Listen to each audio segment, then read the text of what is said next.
Emotional volatility is a tyrant. It holds your peace for ransom, demanding you react to every provocation, every piece of bad news, every minor inconvenience. To be emotionally shakeable is to be a ship tossed by every wave. Stoic resilience is the practice of becoming the anchor itself. It is not the suppression of feeling, but the mastery of judgment and response. It is the art of building an inner citadel so strong that the storms of the outside world cannot breach its walls. Here are 7 Stoic ways to forge that unshakable self. 1. Practice the reserved assent. The principle: before an external event can disturb you, your mind must first give its assent, its agreement, to a negative judgment about it. Your power lies in withholding that assent. The practice: when something happens that triggers an emotional response, insert a pause. In that space, tell yourself, I see this impression. I will not be rushed into judging it. The event: a critical email arrives. The initial impression: this is an attack. I need to defend myself immediately. The reserved assent: I have received an email with critical feedback. I will assess its truth later.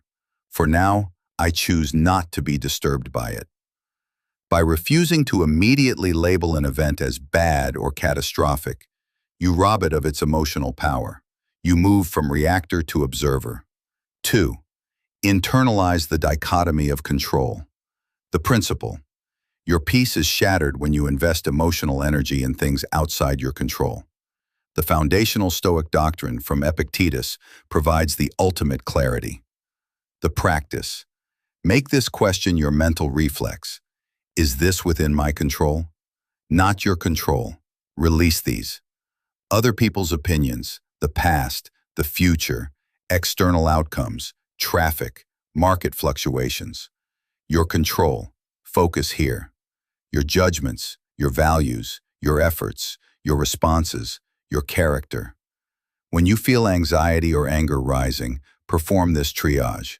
Consciously release what is not yours to command and pour your energy solely into your own reasoned action. This instantly eliminates the frustration of trying to change the unchangeable. 3. Premeditatio malorum. Premeditate the worst case. The principle: fear of the unknown is a primary source of emotional turmoil. By vividly imagining the very things you fear, you desensitize yourself to them and prove to yourself that you can endure them. The practice: each morning, spend a few minutes mentally walking through what could go wrong. Imagine your presentation failing. Visualize a difficult conversation. Contemplate a financial setback. But crucially, don't just stop at the disaster. See yourself navigating it with composure and virtue. Ask, what is the best way to handle this if it happens? By rehearsing adversity, you transform the unthinkable into a manageable scenario. When it happens, it feels familiar, not shocking. 4. Adopt the view from above. The principle: our emotions inflate the importance of our problems. The view from above is a cognitive exercise that provides instant perspective, shrinking our dramas to their true size. The practice: when consumed by a problem, mentally zoom out.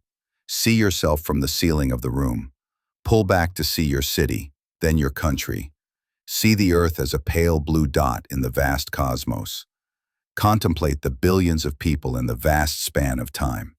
Your urgent problem, the critical comment, the missed deadline. How significant is it now? This is not to belittle your experience, but to place it in a rational context, draining it of its hysterical energy. 5. Anchor to virtue, not outcome. The principle: tying your emotional state to external outcomes, success, praise, victory, is a recipe for volatility. Instead, anchor your self-worth to your internal virtues, which you always control. The practice: redefine what a good day means. Fragile anchor, outcome: I will be happy if I get the promotion.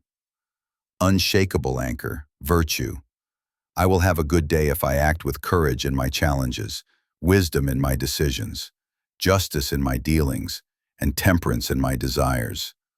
No matter the outcome, if you lived with virtue, you succeeded. This makes you emotionally independent of the fickle external world. 6. Amor fati, love your fate. The principle. Resistance to what is causes immense suffering. Amor fati, a love of fate, is the unconditional acceptance of reality. It is the decision to not just bear what happens, but to embrace it as necessary and good. The practice. For every obstacle, every setback, train yourself to say, "This is for my benefit." The difficult person is there to teach you patience. The failure is there to teach you humility and resilience. The plan that fell apart is creating space for a better one. This is not naive positivity. It is a deep trust in the interconnectedness of events. By loving your fate, you alchemize every negative event into fuel for your growth. 7. Memento mori. Remember you will die. The principle. The remembrance of death is the ultimate tool for prioritization and emotional clarity. It forces you to distinguish between what is trivial and what is truly essential. The practice. Let the awareness of your mortality be a gentle, constant background hum. Ask yourself, is this worry worth my limited and precious time? Will this thing I'm angry about matter on my last day? How does this action look in the light of my inevitable death? This practice does not create morbidity, but vivid urgency and gratitude. It instantly vaporizes petty anxieties and focuses your emotional energy on what truly matters, living a life of purpose and virtue now. Conclusion. The fortress within.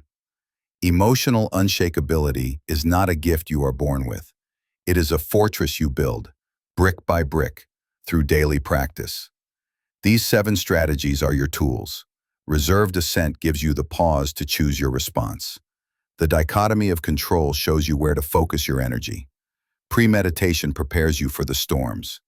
The view from above provides calming perspective. Anchoring to virtue makes you the source of your own worth. Amor fati turns every obstacle into an advantage. Memento mori grants you unwavering clarity on what matters. Build this inner citadel. When the winds of chaos and misfortune blow, you will not be shaken. You will be the calm within the storm.